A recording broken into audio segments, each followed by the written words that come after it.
Allez, bonjour les amis, je suis content de vous retrouver pour une nouvelle vidéo. Alors, si vous me suivez depuis quelques temps, vous savez que j'ai fait un déballage de ce bordel. La pompe pneumatique avec compresseur à piston de chez Parkside. Voilà, c'était l'année dernière. Donc, du coup, après le déballage, j'ai eu l'occasion que de l'essayer une seule fois. Voilà, donc il est resté emballé comme ça depuis un an. Donc j'ai décidé cette fois-ci de le tester un peu plus amplement. Donc on va le tester parce que j'ai besoin de gonfler les pneus de ma voiture. Donc ça va être un bon test pour voir si ça vaut le coup. Parce qu'ils annoncent quand même une pression de 8 bars, une puissance du moteur à piston de 1100 watts. Et donc apparemment il a une puissance de rotation du moteur de 3550 tours minute et il envoie 180 litres d'air par minute. Donc il est bien équipé d'accessoires. Donc il a un fil pneumatique qui est d'environ 3 mètres. Il est équipé d'un manomètre pour les pneus qui est pas mal. Donc voilà, donc on va voir ce qui vaut. Il a aussi un fil électrique d'une longueur de 5 mètres, donc ça peut être bien pour certains qui ont besoin d'un grand fil, donc c'est pas mal. Mais moi, dans la condition que je vais l'utiliser, je vais être obligé de mettre une rallonge. Voilà, et donc ça c'est pas trop grave. Donc on va voir ce que ça vaut en gonflant les pneus d'une voiture, surtout que moi c'est sur un modèle C5 Aircross de chez Citroën qui est bien équipé avec des pneus de 215 en 17 pouces il me semble. Donc voilà, donc on va voir ce que ça vaut et si vraiment ça vaut le coup d'avoir ce genre d'appareil à la maison pour gonfler, dégonfler des pneus. Voilà, donc est-ce que ça vaut le coup? Je me souviens l'année dernière qu'on avait fait un essai pour gonfler des ballons pour un anniversaire. Il y en avait un paquet à gonfler, ça avait fait le job, mais alors un bordel, un bruit dans l'appartement. Donc c'est pas trop conseillé d'utiliser ce genre d'appareil dans un endroit confiné. Il vaut mieux être à l'air libre parce que ça fait énormément de bruit. Je sais pas s'ils mettent les décibels là-dessus. Non, ils les mettent pas, mais on va le mesurer avec le petit appareil que j'ai pour les décibels et vous allez voir que c'est pas loin des 100 décibels. Allez, arrêtons le blabla et on va aller tester cet appareil. Allez, c'est parti. Bon voilà, on a branché l'appareil ici. Voilà. Donc on l'a mis là. Donc il y a bien 3 mètres de fil à air. Le fil électrique il est vraiment bien aussi, 5 mètres. Donc on va voir ce que ça va donner. Voilà, j'espère que vous allez voir. Donc on va voir ce que ça donne sur les pneus.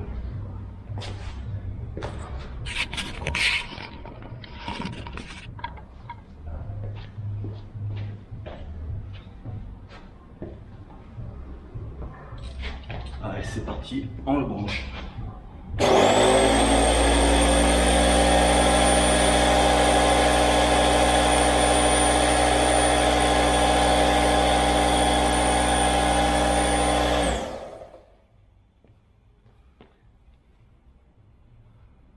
Prise de son en dehors, 95 décibels. Donc je pense pas que vous le voyez à l'écran. Donc c'est très fort. Donc surtout ne pas mettre dans un appartement.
Bon ben voilà les amis, donc on a terminé de gonfler les pneus. Donc très bruyant, mais de notre côté en extérieur ça va. Et très pratique, donc les pneus se gonflent en quelques secondes, une vingtaine de secondes. Le fil est assez grand pour faire le tour de la voiture. Donc ouais, premier avis positif, hormis le bruit qui est très fort. Voilà, c'est marqué derrière à 97 décibels. Et moi j'ai noté 95 décibels,3 à 1 mètre de l'appareil en fonctionnement. Donc faites attention à vos oreilles. Bon les amis, voilà mon petit test qui est fini. Donc comme vous avez pu le voir sur ce petit décibelmètre de Parkside, cet appareil là à l'extérieur à 1 mètre de distance me dégage 95,3 décibels. Derrière, il est noté que cet appareil peut monter à 97 décibels. Donc qu'est-ce que ça veut dire? Ça veut dire que déjà cet appareil, oubliez-le à l'intérieur. Donc voilà, si vous êtes en extérieur, c'est très bien. Donc si vous êtes très proche, mettez des petits tampons d'oreille ou un casque anti-bruit. Voilà, ça fera l'affaire. Après, qu'est-ce qu'on peut dire sur cet appareil? Il est assez puissant pour gonfler les pneus. Donc moi, j'ai relevé à peu près 15 à 20 secondes pour mettre 500 grammes sur un pneu de 225-60 en 18 pouces. Donc des pneus assez gros. Donc voilà, donc c'est très rapide quand même. Donc en moins d'une minute, j'ai fait mes 4 pneus. Donc après, on a cet accessoire qui est donné avec le compresseur. Donc l'attache est très bonne ici, l'attache au niveau de la valve, hein, donc ça perd pas.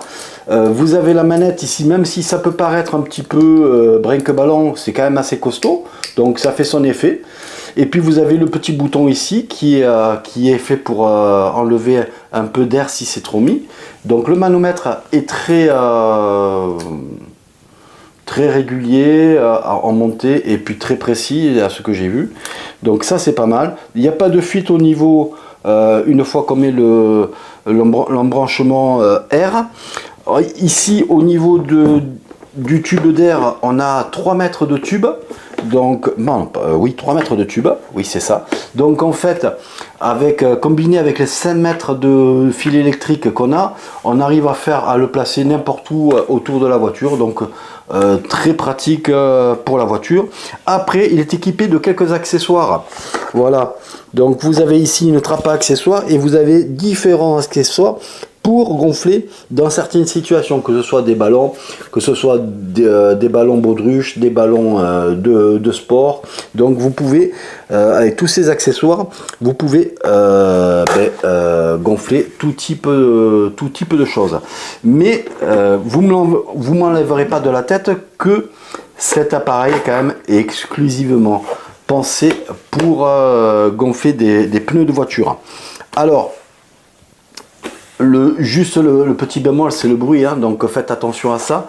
Après, au niveau du prix qui vaut dans les entre 49 et 60 euros, d'après ce que j'ai vu, 70 euros maximum, donc ça vaut quand même pas mal le coup. Après, je l'essayerai avec d'autres accessoires que je n'ai pas encore reçus, mais je pense que 8 bars c'est suffisant pour il dégage 8 bars, hein, cet appareil de puissance, c'est suffisant pour faire des pneus. Mais après, est-ce que c'est assez puissant pour utiliser une sableuse ou un pistolet à peinture à air, peut-être un burineur à air comprimé, ça peut le faire, 2-3 accessoires. Mais après, des produits comme des sableuses ou quoi que ce soit qu'on peut mettre sur un tuyau d'air, je sais pas si ça fera l'affaire.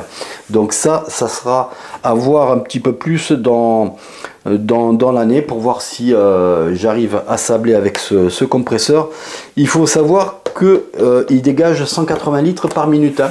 Donc est-ce que c'est suffisant pour une sableuse? Je sais pas, mais pour gonfler les pneus c'est très suffisant. Et bon, comme vous avez vu, ça met 15 à 20 secondes pour gonfler les pneus, surtout que j'avais 500 grammes à compléter à chaque pneu. Donc bon, moi ça a été concluant. Voilà pour moi. N'hésitez pas à mettre un pouce bleu si vous avez aimé la vidéo, n'hésitez pas à vous abonner si ce n'est toujours pas fait. Et puis moi, je vous dis à bientôt. Allez, ciao, ciao!